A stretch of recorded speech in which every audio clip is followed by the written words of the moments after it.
Paz do Senhor Jesus Cristo, povo de Deus, sou o pastor Anderson e nós estamos aí em mais uma lição da nossa Escola Bíblica Dominical e você é muito bem-vindo aqui no nosso canal. Queremos louvar a Deus pela sua vida, queremos louvar a Deus pela sua família e também obrigado pelo seu carinho e por estar acompanhando aí as nossas lições da Escola Bíblica Dominical aqui pelo nosso canal AD Lagoinha. Muito obrigado pelo carinho.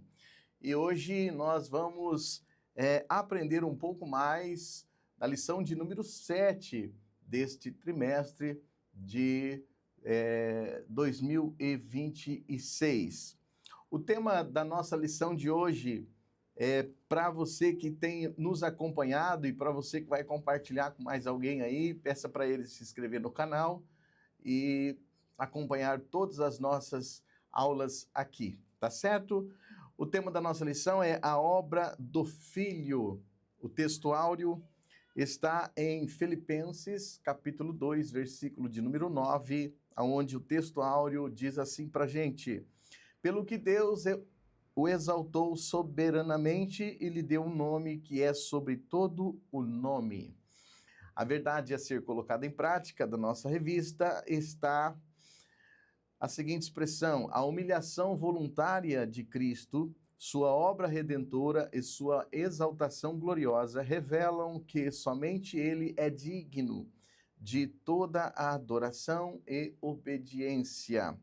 Pois bem, esta são a leitura da nossa comentário aqui da nossa escola dominical. A leitura bíblica em classe, nós vamos deixar para você estar acompanhando aí na sua casa, acompanhar de forma mais detalhada, que está em Filipenses capítulo 2, do versículo 5 ao 11. É importante nós acompanharmos na palavra de Deus, por isso todo o conteúdo que você vai ouvir aqui nós extraímos destes textos, tá certo?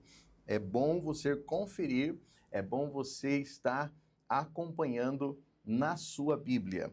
E também em Hebreus capítulo 9, do versículo 24 ao de número 28. Sempre acompanhe, venha, confira na Bíblia Sagrada, que é importante, tá certo? Precisamos que você acompanhe os mandamentos bíblicos, que você examine as escrituras, que você confira aquilo que você está ouvindo, tá certo? Muito bom. A introdução, nós vamos já para o primeiro tópico desta lição, que fala sobre a humilhação voluntária do Filho, a submissão de Cristo. Nós vamos agora, então, destas lições que têm sido muito importantes, relevantes para a nossa vida cristã, para estar blindando a nossa fé e fortalecendo cada dia mais as nossas convicções, tá certo? Sobre a submissão de Cristo Jesus. Para nós explicarmos bem esta expressão humilhação, nós vamos aqui de forma muito clara, como pegando todo o contexto aqui do primeiro subtópico, sobre esta submissão voluntária de Jesus, nós precisamos de entender que Jesus estava dentro de uma obediência ao Pai, obedecer a Deus. Nós vamos ver que quando fala sobre humilhação, nós vamos ver um conceito teológico que é uma palavra kenosis, que significa esvaziamento. Então, esse tema sobre humilhação, a gente percorre todas as escrituras mostrando a missão de Cristo, que não foi um acidente, não foi uma casualidade, foi algo já premeditado na eternidade. Alguns podem pensar, sem ter base bíblica, que foi algo de última hora. Porém, nós entendemos que isto já foi algo premeditado na eternidade, né? De Deus se fazer carne, habitar entre nós e ser o modelo para que nós venhamos a copiar, tá? Mostrando a missão de Cristo, que não foi um acidente, mas uma escolha deliberada de amor e submissão. Né? Todo amor tem uma condição. Qual que é a condição? De obedecer critérios, normas, para que este amor ele realmente seja um amor vivo, seja um amor genuíno. E então todo amor precisa de ter uma condição. E Jesus, ele submeteu, porque Deus amou o mundo de tal maneira que deu seu Filho unigênito, para que todo aquele que nele crê não pereça, mas tenha a vida eterna. Então vamos aqui explorar esses temas juntos. Eu vou fazer aqui, nesse primeiro ponto, a submissão de Cristo. É um dos textos mais completos sobre o assunto, é Filipenses 2:5 ao 8, onde nós já falamos que está na leitura bíblica em classe, não é? E aqui Paulo, o apóstolo, ele está, de uma forma muito completa, está descrevendo esse movimento descendente de Jesus. Né? Primeiro fala que Jesus tem uma natureza divina, ele subsistia em forma de Deus. Também, por ele ter uma forma de Deus, ele não considerou ser igual a Deus como algo a que se apegar, mas tornou-se servo. Ou seja, Jesus, ao se humilhar, ele não deixou de ser Deus. Ele se formou homem dentro das leis do homem e ele não deixou de ser Deus para ser homem. Jesus, ele se submeteu à condição de ser humano para dentro do projeto da obediência do Pai. Tá? Então ele se esvaziou, ele não deixou de ser. Uma coisa é deixar de ser, outra é esvaziar-se. Né? Então ele obedeceu, ele se humilhou e foi obediente até a morte e morte de cruz.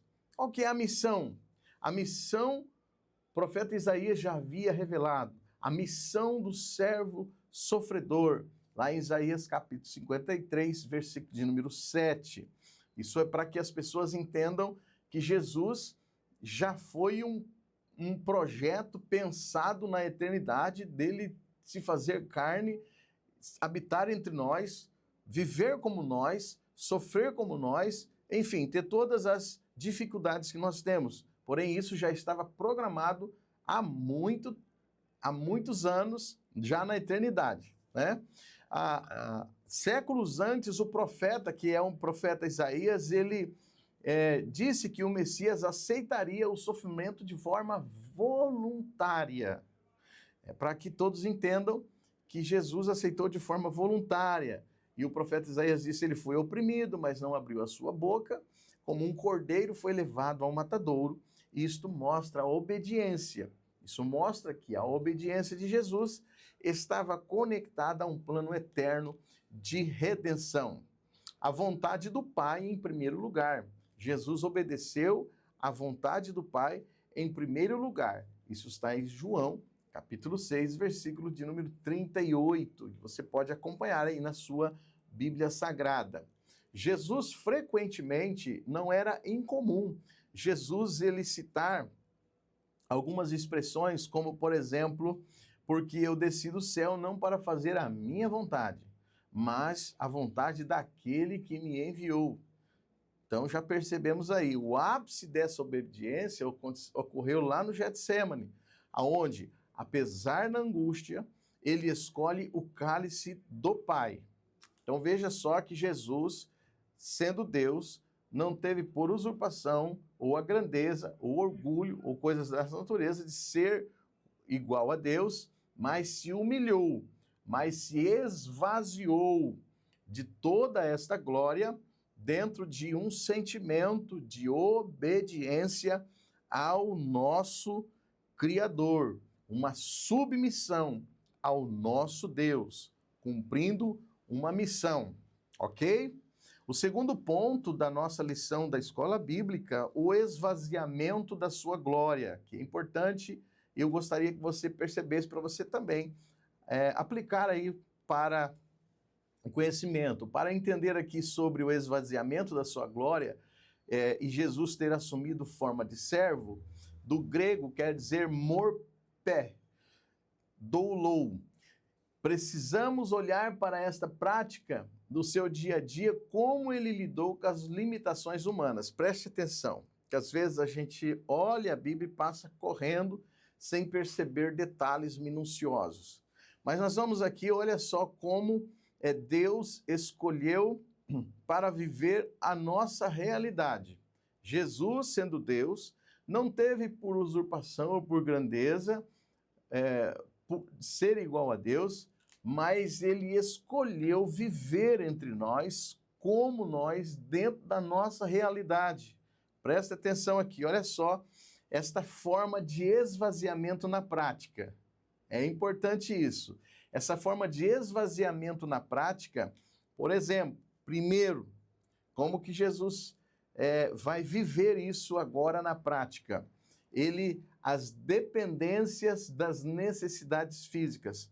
Ao se tornar homem, Deus voluntariamente se sujeitou às leis da biologia, que ele mesmo criou. Então, perceba só, Jesus não apenas fingiu ser humano, ele sentiu as limitações reais. Jesus, como Deus,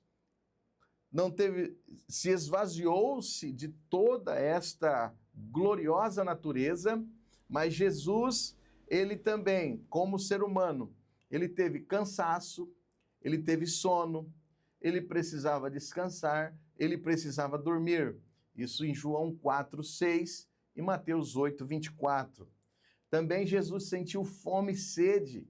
Ele teve fome no deserto e ele teve sede lá na cruz. Mateus 4:2 e João 19:28. Jesus, como homem, submetendo às leis humanas, ele teve dor. Da sua natureza humana, era plenamente capaz de sofrer agonia física e emocional. Então, tudo isso a questão também do esvaziamento, submissão à autoridade e ao tempo, ainda dentro do segundo subtópico da nossa lição aqui, o esvaziamento da sua glória. Jesus tomou a forma de servo, que se manifestou também na sua estrutura social e temporal. Jesus, sendo atemporal, porque é eterno, ele teve que se submeter à biologia, como nós já falamos aqui. Agora ele tem que se submeter à questão do tempo, à sua estrutura. Primeiro, crescimento. Jesus passou pelo processo de aprendizado e amadurecimento. Lá em Lucas 2:52 fala que ele crescia em sabedoria, estatura e graça. E esta é a forma de Deus se esvaziar da sua divindade e se tornar homem, servo, como nós. Jesus também teve que obedecer aos pais, sendo o Senhor de tudo. Ele viveu sob a autoridade de José e Maria. Lucas 2:51. Então, Jesus se esvaziou-se da sua glória, não deixou de ser Deus, mas esvaziou-se da sua glória, não usou ou não viveu usando da sua glória, mas esvaziou-se, tendo todos esses sentimentos que nós acabamos de falar. Jesus, ele também teve limitações geográficas, diferente da sua onipresença divina, como Deus, que pode estar em todos os lugares. Jesus, como homem, estava em apenas um lugar por vez, caminhando quilômetros para alcançar pessoas. Então veja só, também o serviço como identidade. Jesus trabalhou, Jesus lavou os pés.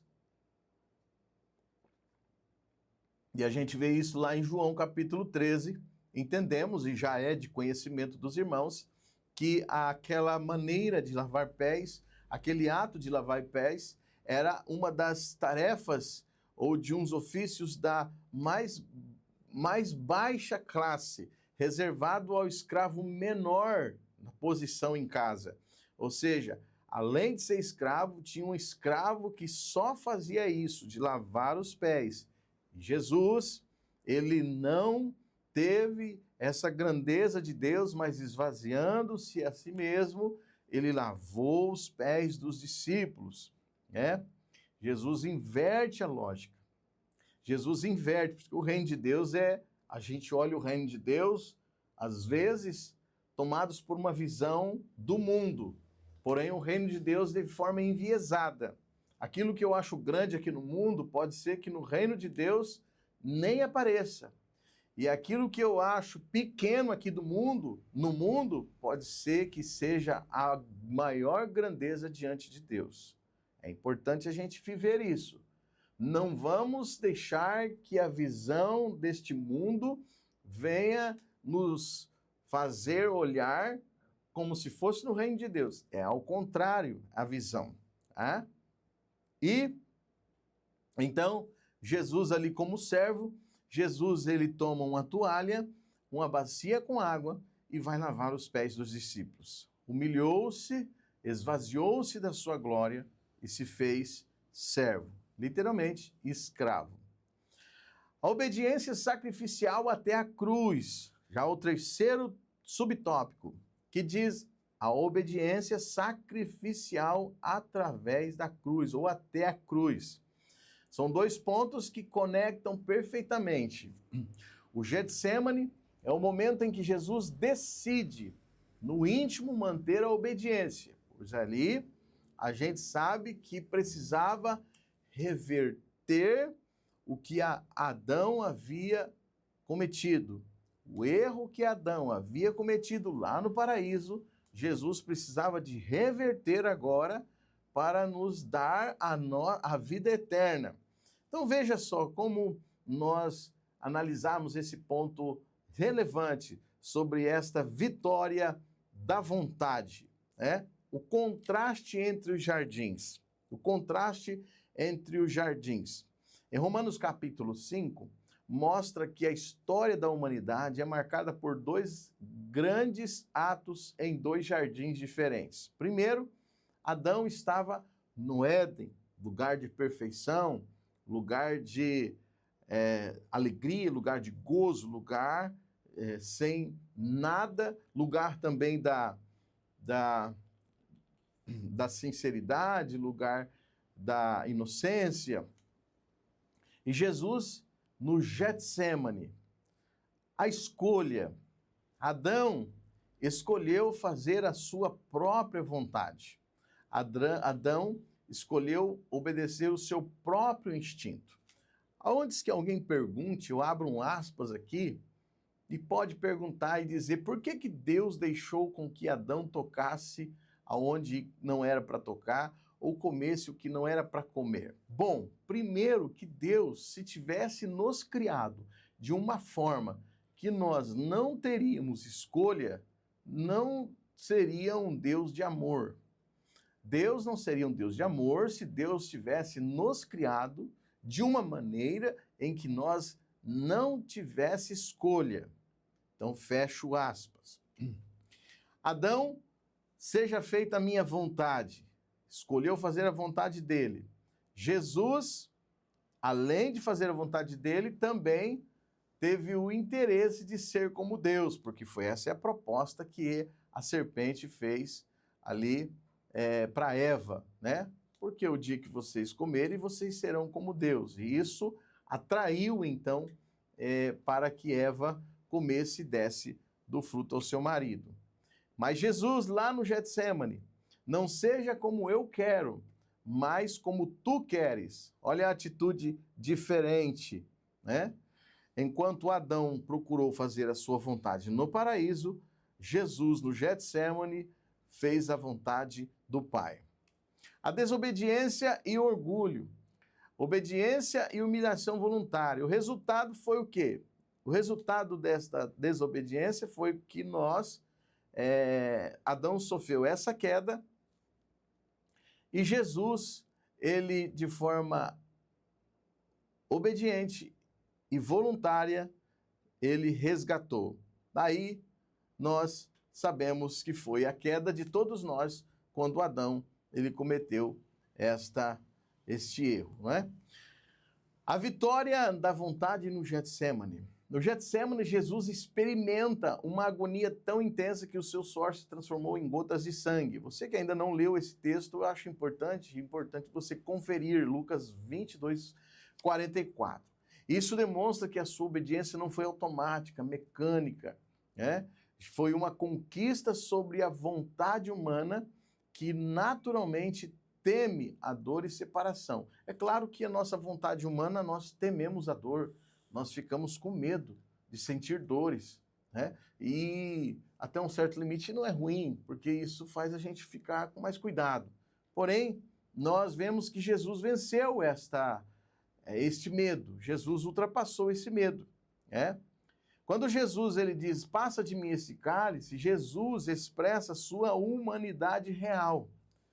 Jesus está declarando ali a sua verdadeira humanidade. Então, Jesus ali não estava como Deus, Jesus estava como homem. Jesus estava como um homem precisando de cumprir esta missão. E ele sela a sua obediência sacrificial. A cruz é apenas a execução física de uma decisão que já havia vencida no espírito durante a oração. Para entendermos como esta obediência reverte especificamente os danos da queda, nós vamos pensar sobre a natureza desse sacrifício. Adão tentou subir para ser igual a Deus por meio da desobediência. Jesus, sendo Deus, desceu à condição de servo por meio da obediência. Pensando nisso, como vamos explicar a importância de ter sido tentado exatamente como nós, mas sem pecar? Como nós somos tentados a pecar, Jesus resistiu e não pecou, né? Para que sua obediência tivesse valor legal diante de Deus. Bem, o segundo tópico agora fala sobre a obra redentora do Filho. Nós vamos para o segundo tópico da nossa lição aqui, da nossa escola bíblica. A ineficácia do sacerdócio levítico. Os irmãos sabem que no Antigo Testamento era necessário sacrificar um animal, um cordeiro, enfim, um pombinho para os que eram de classe mais baixa, para que pudesse ter a remissão dos pecados, o perdão dos pecados. Então nós vamos ver aqui sobre a diferença quando Jesus ele dá a sua vida para morrer na cruz do Calvário. E nós vamos ver aqui, olha só, o autor aos Hebreus, que também está ali na leitura bíblica em classe, ele detalha como o antigo sistema era apenas uma sombra das realidades celestiais que Cristo veio concretizar. Então nós vamos explorar como que isso aconteceu, né? Para começar, aqui estão os pontos centrais da nossa comparação. A natureza do sacerdote. O sacerdote levítico tinha limitações inerentes à condição humana. Mortalidade, os sacerdotes morriam e precisavam ser substituídos. Jesus, porém, vive para sempre e tem um sacerdócio perpétuo.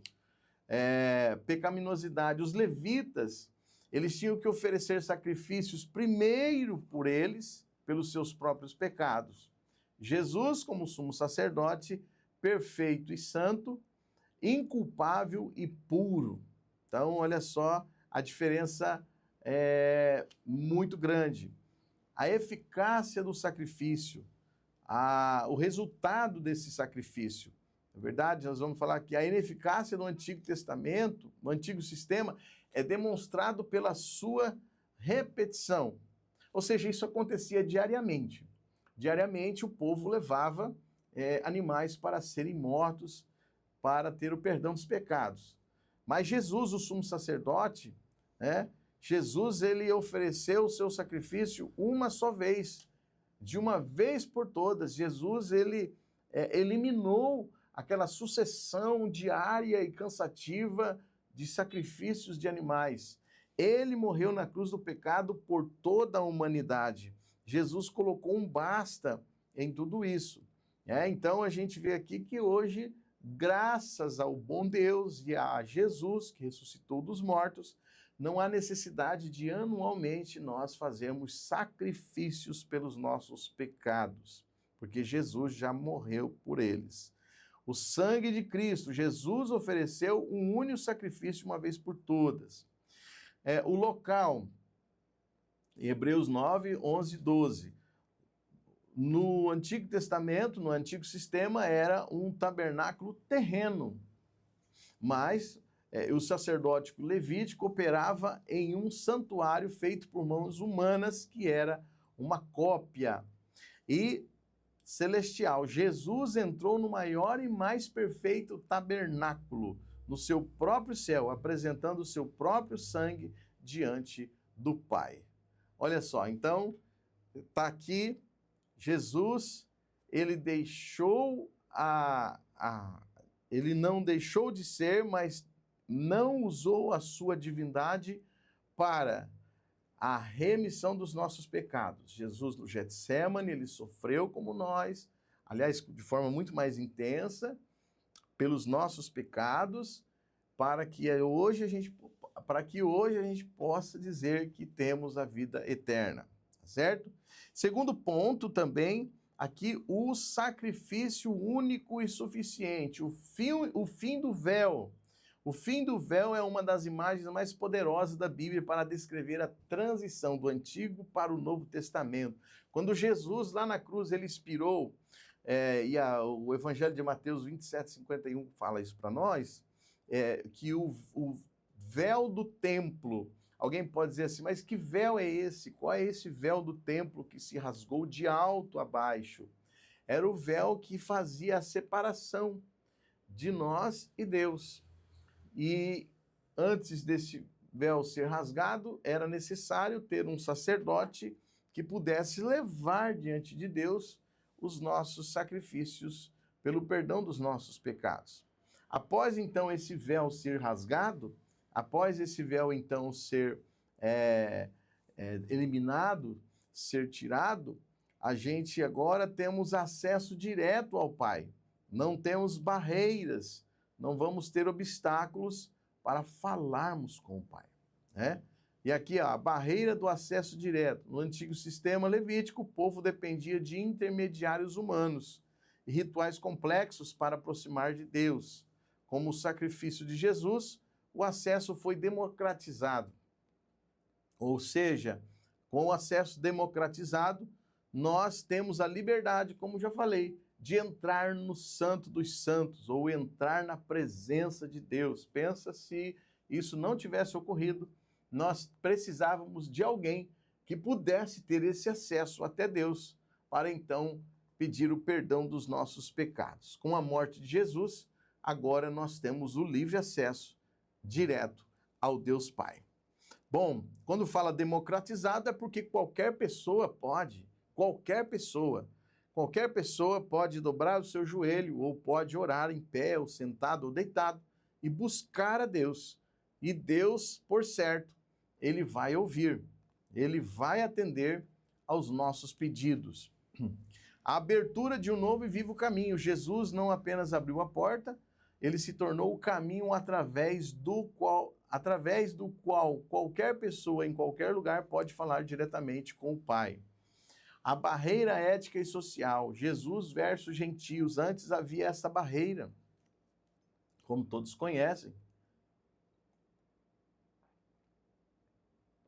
Então, o sistema antigo de sacrifício tinha essas barreiras, que impedia. Porém, com a dívida paga, o véu foi rasgado e nós temos esta liberdade de entrar na presença de Deus, porque Jesus, sendo Deus, não teve por usurpação de ser igual a Deus, mas aniquilou-se a si mesmo, esvaziando, tomando a forma de servo. Ele se humilhou até a morte e morte de cruz. Jesus não deixou de ser. Jesus, ele simplesmente se humilhou, obedecendo a um Deus poderoso. Número 3, a substituição vicária de Cristo. Para começar, eu quero aqui rapidinho três perspectivas centrais sobre o assunto. Quando fala substituição vicária, vicária quer dizer aquilo que era para eu ter pago, eu ter feito, Jesus, ele pagou. A substituição, ele foi substituto, ele substituiu, ele é o que tomou aquela dívida em nosso lugar, né? A base jurídica, que era o castigo, a perspectiva, o foco é a justiça de Deus, a lei exigia punição para o pecado, e Jesus a cumpre em nosso lugar. E é importante aqui dizer que Jesus na cruz do Calvário, ele recebeu todas as maldições, todos os pecados. Em Deuteronômio 21, 23 e Gálatas 3,13, nós vamos ver isso, que lá na cruz do Calvário, Jesus foi maldito por nossos pecados.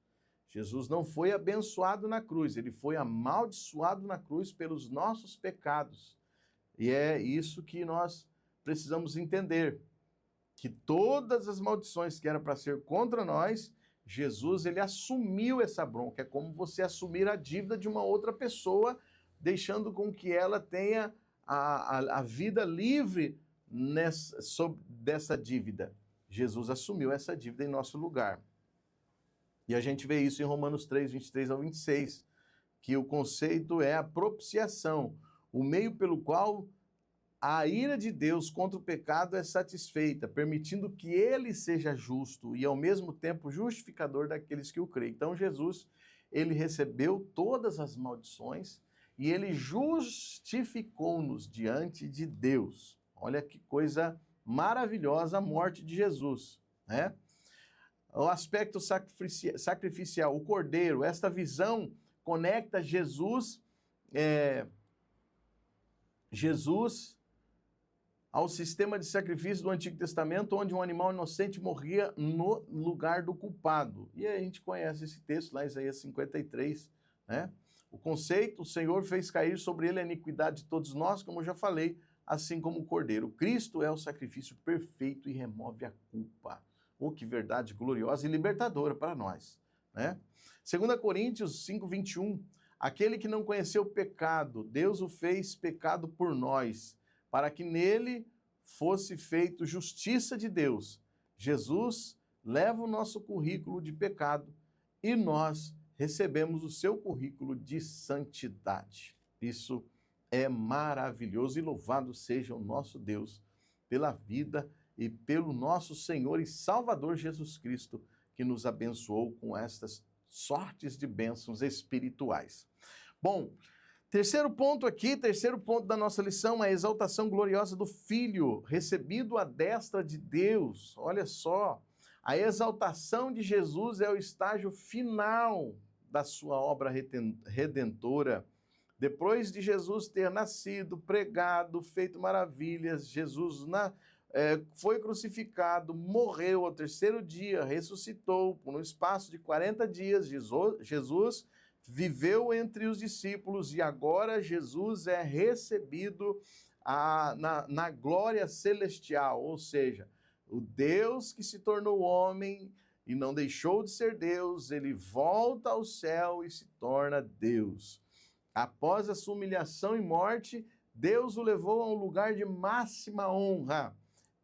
Estar à destra do Pai não indica apenas uma localização no espaço, né, espacial, mas uma posição de autoridade suprema, governo e vitória sobre todos os inimigos. Aqui a gente vai ver essa expressão juntos, o nome que está acima de todo nome. É o nome que está acima de todo nome. Jesus, o nome que está acima de todo nome. Como está lá em Filipenses, com a resposta de obediência até a morte, Deus o exaltou.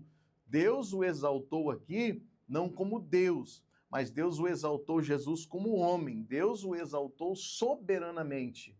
Aí que Jesus, então, recebe toda a autoridade, recebe todo o poder, pois ele mesmo disse, que os irmãos conhecem muito bem, lá em Mateus capítulo 28, ele dizendo, é-me dado todo o poder nos céus e na terra. é-me dado todo o poder no céu e na terra. Ou seja, Jesus voltou à sua posição.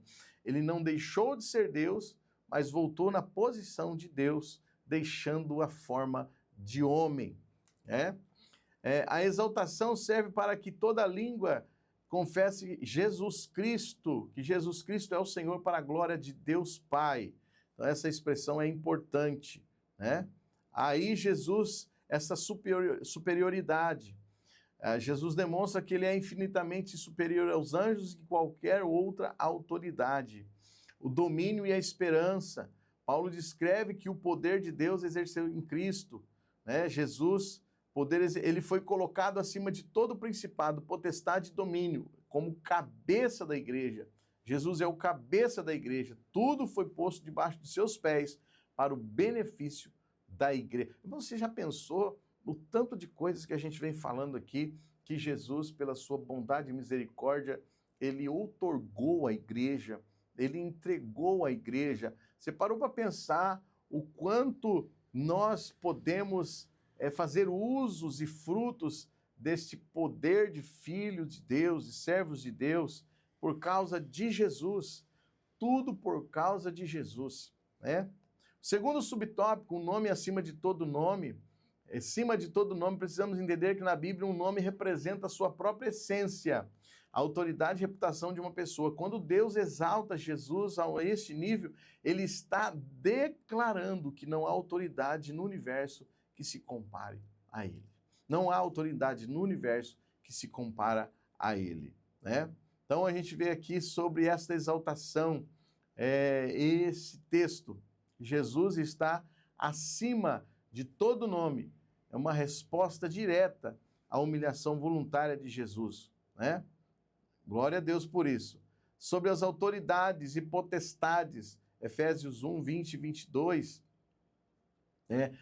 essa é a maior das nossas bênçãos de saber que Jesus está acima de qualquer tipo de potestade. A gente está vivendo uma época agora, por esses dias, que a movimentação, o carnaval e todas essas coisas, que todos os poderes das trevas, eles entram em atividade de uma forma um pouco mais intensa, onde as pessoas se expõem e tal, mas nós entendemos que o poder está sobre a igreja, o poder está sobre o povo de Deus, e Jesus deu a nós esta autoridade. Deus, ele deu a nós esta autoridade.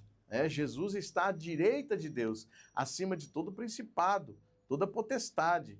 E isso é importante a gente entender, né? Que é importante nós entendermos.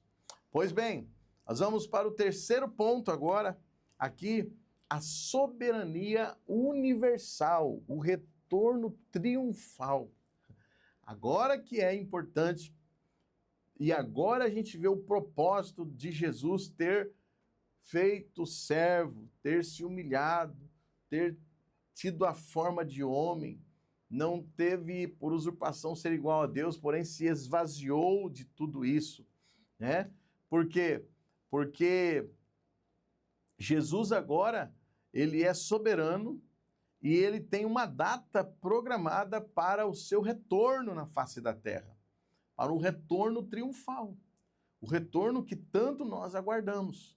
E é isso que nós precisamos entender, que Jesus não morreu por morrer, não morreu para fazer filmes, teatros e peças, não morreu só para ter um ponto no tempo antes e depois de Cristo. Jesus nasceu, viveu, morreu e breve vai voltar. As nossas pregações, elas precisam objetivar isso e deixar claro em destaque que Jesus, ele vai voltar. O que havia para ser feito já foi. Agora Jesus só está, nós estamos apenas aguardando a volta de Jesus, que Jesus já fez tudo que como ser humano era necessário fazer, ele fez, deixando ali a sua forma divina e fazendo-se humano, né? Então Jesus, ele é agora soberano, universal, e o seu retorno é um fato que vai ocorrer.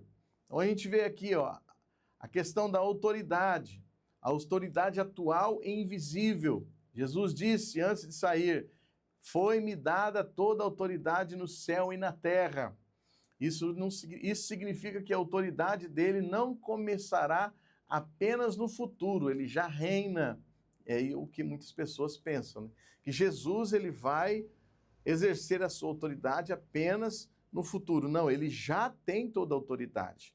Ele já está com o governo exercendo ativo. Ele já está. Então, Jesus como rei e juiz, em Apocalipse 19, 11 ao 16. Então, na primeira vinda, Jesus veio humilde e em silêncio. O retorno é descrito em um evento de poder absoluto. E aí é o Rei dos Reis e Senhor dos Senhores.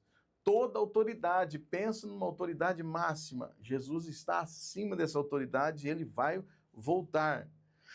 A vitória, ele vem para julgar com justiça e estabelecer o seu reino de forma visível, derrotando todas as oposições e submissão de todas as coisas.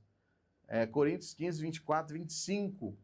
E aqui Paulo explica, né, o cronograma e da soberania de Cristo. Ele deve reinar até que todos seus inimigos sejam postos debaixo de seus pés.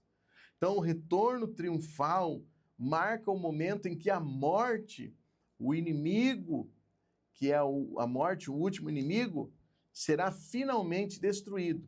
Será destruída, né? A morte será destruída. A natureza, entender que a soberania de Jesus é descrita já presente, mas ainda não plenamente visível. Então, Jesus está no governo, Jesus está sobre toda a autoridade. Não visível aos olhos humanos, mas está no governo de todas as coisas.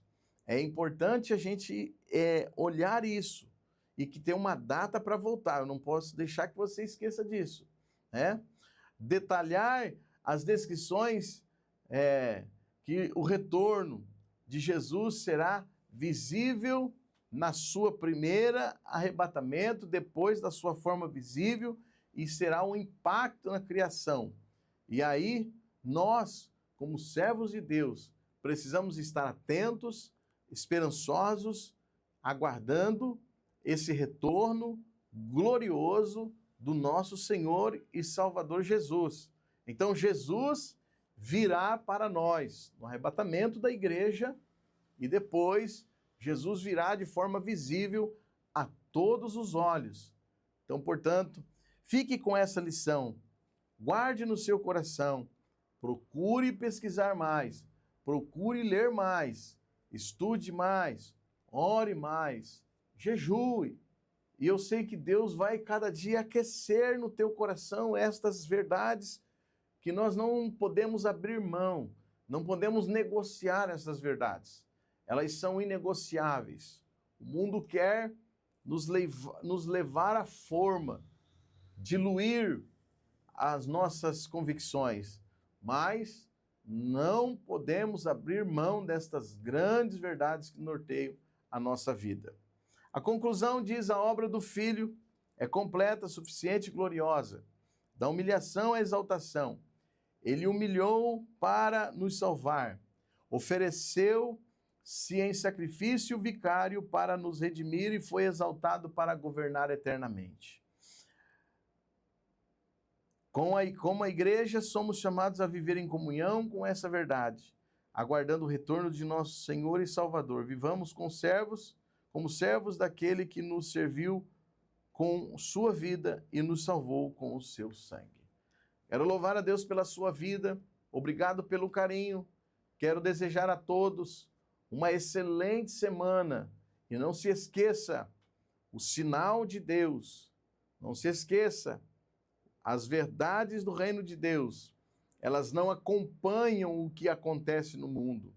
Não, nós precisamos de estar atentos à palavra de Deus, ao que Deus falou na sua palavra, e não permita que o inimigo roube do seu coração estas grandes e importantes mensagens. Guarde ela, e eu sei que você e sua casa serão abençoados. Que Deus abençoe, um grande abraço, em nome do Senhor Jesus.